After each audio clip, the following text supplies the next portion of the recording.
Welcome to the Explainer. Today, we are diving headfirst into a high-stakes battle that is fundamentally reshaping the world of money as we know it. So let me just start with a pretty big question for you. Is your bank account about to become obsolete? Is the whole way you think about and deal with your money about to change forever? You see, there's a huge seismic shift happening right now. It's a classic story, really. The established giant versus the disruptive challenger.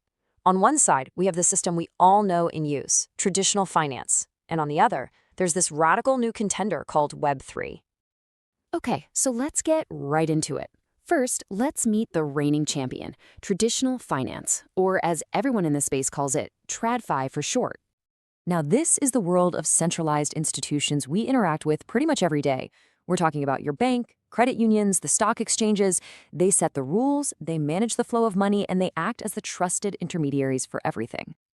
And if you boil it down, TradFi is really built on these four big pillars. You've got a centralized authority, banks and governments calling the shots. It completely relies on third-party intermediaries. It's got heavy regulation, and maybe most importantly, the whole thing runs on our trust. You have to trust these institutions to keep your assets safe.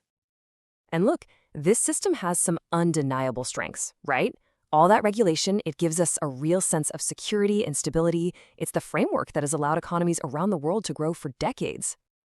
But, and it's a big but, that dominance comes with some serious limitations.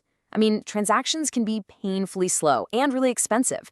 And because it's so centralized and you need permission to get in, it creates huge barriers for a ton of people around the globe.